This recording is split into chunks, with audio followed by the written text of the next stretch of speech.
నమస్తే welcome to our channel నేను సౌజన్య breaking news చూస్తున్నాం బిగ్ బాస్ 7 విన్నర్ అయినటువంటి పల్లె ప్రశాంత్ కి బెయిల్ దొరికింది 14 రోజుల రిమాండ్ అలాగే 4 to 5 days కస్టడీలో కావాలి అని పోలీసులు అడిగినట్టుగా తెలుస్తోంది దీంతో పాటుగా తనకి బెయిల్ కూడా దొరికింది మరి ఇది గుడ్ న్యూస్ అని చెప్పుకోవాలి ఈ అంశానికి సంబంధించి మనతో మాట్లాడడానికి ఈ రోజు మనతో పాటు ఉన్నారు సీనియర్ జర్నలిస్ట్ జగదేవ్ గారు ఉన్నారు వారితో మాట్లాడదాం నమస్తే జగదేవ్ గారు నమస్తే అండి సో పల్లె ప్రశాంత్ కి గుడ్ న్యూస్ వచ్చిందని చెప్పుకోవాలి 14 days రిమాండ్ అని చెప్పారు చంచల్గూడ జైలుకి తరలించారు అలాగే 4 to 5 days కస్టడీ కావాలి విచారించడానికి పోలీసులు కూడా అడిగినట్టుగా రిక్వెస్ట్ చేసినట్టు తెలుస్తోంది సో దాంతో పాటుగా పల్లె ప్రశాంత్ వైపు ఎవరైతే న్యాయవాదులు ఉన్నారో వాళ్ళు బెయిల్కి అప్లై చేస్తే కోర్టు కొన్ని షరతులతో కూడినటువంటి బెయిల్ ఇచ్చినట్టుగా తెలుస్తోంది సో నిజంగానే ఇది పల్లె ప్రశాంత్కి గుడ్ న్యూస్ అనే చెప్పుకోవాలి అసలు ఏమంటారు ఏంటి అంటే యాక్చువల్గా ఒక విధంగా ఆలోచిస్తే అంటే చాలా మందిలాగా నేను విశ్లేషకులు చెప్పిన ప్రకారం అసలు ఆయనకు సంబంధం లేదు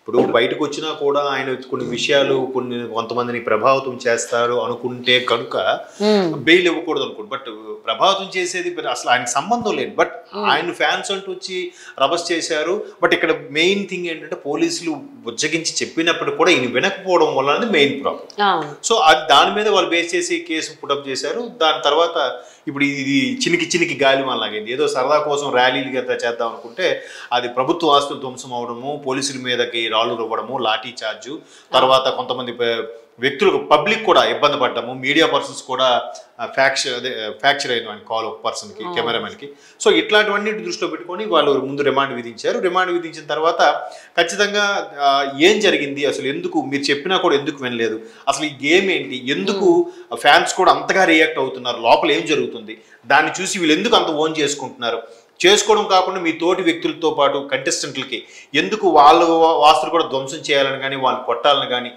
వాళ్ళకి ఏదైనా హాని చేయాలని కానీ ఎందుకు ఫ్యాన్స్ అంతగా రియాక్ట్ అవుతున్నారు దాని మీద ఖచ్చితంగా వాళ్ళు పోలీసులకి అంత టైం ఉండదు కాబట్టి వాళ్ళు వాచ్ చేయరు బిగ్ బాస్ లాంటి ప్రోగ్రామ్ చూడరు సో వాళ్ళు ఏంటంటే ఆ పంథాలో ఎంక్వైరీ చేయాలని చూస్తారు చూసిన నేపథ్యంలో ఏమవుతుందంటే అలా చేయాలనుకున్నప్పుడే ఇవాళ వాళ్ళ ప్రభుత్వ తరపుల న్యాయవాదులు వాదించడము సో 5 రోజులు మీరు కస్టడీకి తీసుకొని విచారించవచ్చు అని కూడా కోర్టు పర్మిషన్ ఇచ్చింది అయితే ఇది పెద్దగా ఈయన ప్రభావం వల్ల ఈయన వల్ల ఎక్కువగా ఆస్తి నష్టం జరగలేదు అండ్ మోర్ ఓవర్ ఈయన ఆయనకి మీరే ధ్వంసం చేయండి అని చెప్పుండడు కాబట్టి సో షరతులతో కూడిన బెయిల్ ఇచ్చారు జనరల్గా ఎప్పుడు ఏ బెయిల్ ఇచ్చినా కూడా షరతులతో కూడింది ఇస్తారు అంటే నగర పరిధి దాటకూడదు అని లేదంటే చెప్పకుండా ఎక్కడికి వెళ్ళకూడదని లేదంటే ఆ పర్టికులర్ రోజులో మీ వాళ్ళు కానీ మీ తరపు వాళ్ళు కానీ ఎవరో వచ్చి సైన్ చేయాలని కొంత పూచీకత్తు హామీ అది ఏదైతే హామీ ఇచ్చిన తర్వాత ఎంతో అమౌంట్ కట్టి బెయిల్ ఇవ్వాలని రకరకాలుగా ఉంటాయి సో అలా బెయిల్ షరతులతో వచ్చినప్పుడు బట్ ఏదైతే కస్టడీకి తీసుకుని విచారించాలనుకున్నారో ఇప్పుడు కస్టడీ కాకుండా ఈ పర్టికులర్ డేట్లో వాళ్ళు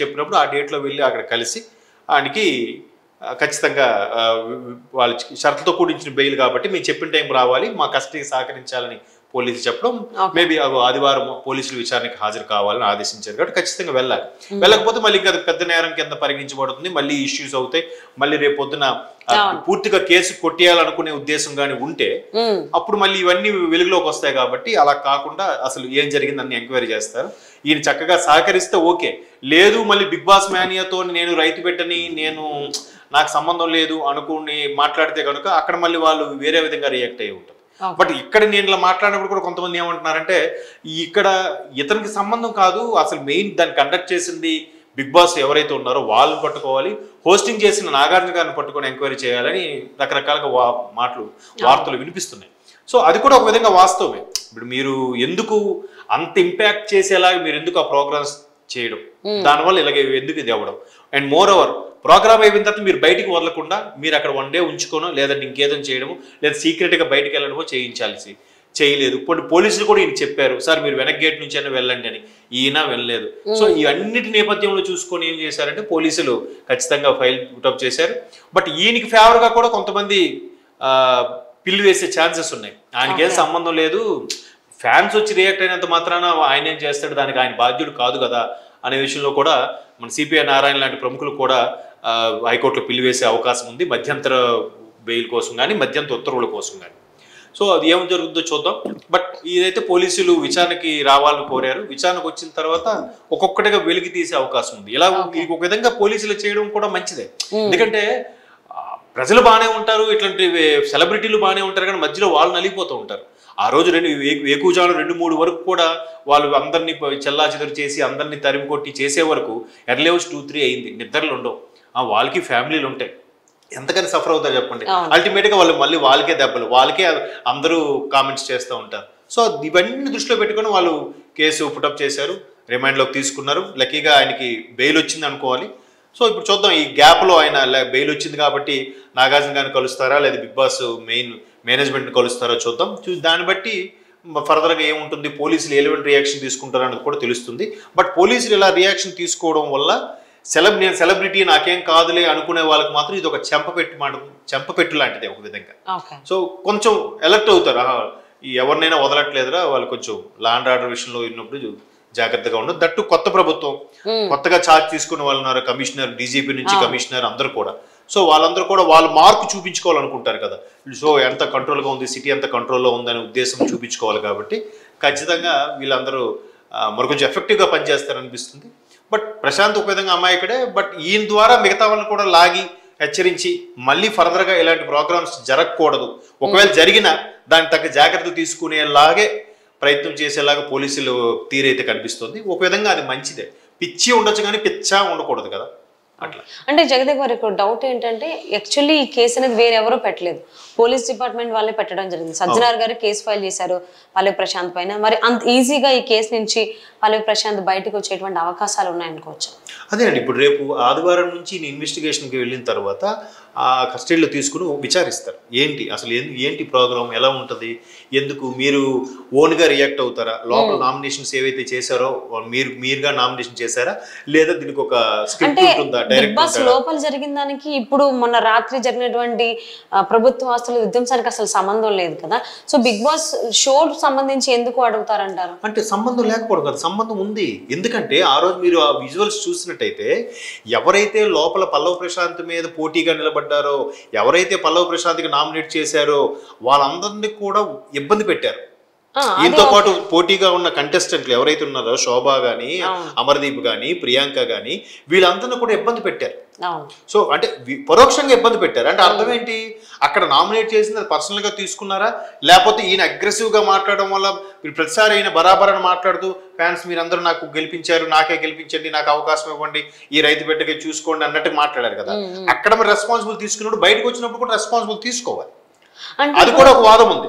అంటే సంబంధం లేదంటారు ఓకే, బట్ ఫ్యాన్స్ గా వచ్చి బయటకు వచ్చి కాలర్ ఎగరేసినప్పుడు ఫ్యాన్స్ చేసే విధ్వంసానికి కూడా ఈయన వెంటనే ఆదివారం నైట్ జరిగింది, సోమవారం కల్లా ఇట్లా జరిగింది, ఫ్యాన్స్ తరపున నేను సారీ చెప్తున్నాను, ఎవరికేం జరిగినా కూడా ఇది చెప్తున్నాను, లేదా వచ్చి పోలీసులు కలిసి ఎవరెవరికి ఏ నష్టం జరిగిందో, ఈయనకి ఎలాగా క్యాష్ మనీ ఏది వచ్చింది, లేదా బిగ్ బాస్ వాళ్ళని అడిగి సార్ ఇట్లా అయింది, పోలీసులు డిమాండ్ చేస్తున్నారు, ఎంతో కొంత కంట్రిబ్యూట్ చేద్దాం, వాళ్ళ హాస్పిటల్ ఖర్చులకైనా ఇద్దాం, లేదంటే ఇలా జరగకుండా ఎవరైతే సఫర్ అయ్యారో ఆ గ్లాసులు పాల్గొట్టారో వాళ్ళకి రీప్లేస్ చేద్దాం అని ఏదో మాట్లాడుంటే అయిపోయేది కదా.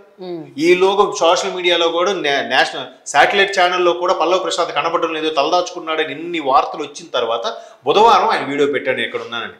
అంతవరకు ఏమయ్యారు?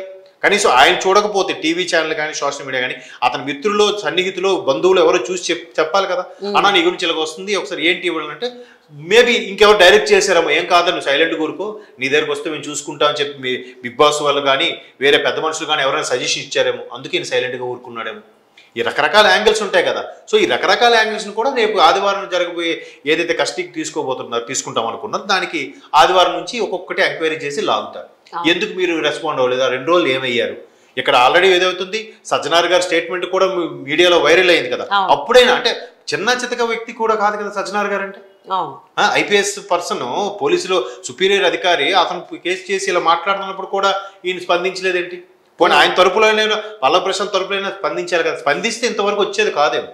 ఆ రాకపోవడం ఏంటంటే అప్స్కాండ్ లాగా వస్తుంది వాళ్ళ దృష్టిలోకి. మేము ఎంత అనౌన్స్ చేసినా మీరు ఎక్కడికి కనబడలేదు, రాలేదు కాబట్టి ఇది మమ్మల్ని తప్పించుకున్న ధోరణిలో ఉన్నారని చెప్పి వాళ్ళు ఊరెళ్ళి మరీ అరెస్ట్ చేశారు. సో ఖచ్చితంగా ఎక్కడ అయితే ఉన్నారో నిందితులు వాళ్ళ దగ్గరికి వెళ్తారు పోలీసులు. సో ఏదేమైనా Bigg Boss season 7 title winner Pallavi Prashant అయితే కొంచెం ఊరట లభించిందనే చెప్పుకోవాలి. ఈ ప్రభుత్వ ఆస్తుల ధ్వంసం కేసుకి సంబంధించి రిమాండ్ లోనే ఉంటాడు అనుకున్నాము. దాంతో పాటుగా మళ్ళీ 4 to 5 days పోలీసులు కస్టడీ కావాలని చెప్పేసి అని అడగడం, దాని తర్వాతే ఇలాగ పల్లవి ప్రశాంత్కి బెయిల్ రావడం అనేది కొంచెం కొంచెం హ్యాపీ న్యూస్ గానే అనిపిస్తోంది. చూద్దాం మరి ఆదివారం పోలీసులు విచారణకు వచ్చిన తర్వాత ఎటువంటి నిజానిజాలు పల్లవి ప్రశాంత్ బయటకు పెడతాడు, వాళ్ళకి అందుబాటులో ఉంటాడా, లేకపోతే అప్పుడు కూడా ఇబ్బంది పెట్టేటువంటి అవకాశాలు ఉన్నాయి, అసలు ఏం చేస్తాడు పల్లవి ప్రశాంత్ అనేది వేచి చూద్దామండి. Thank you so much for spending your valuable time with Jagdev garu. Thank you.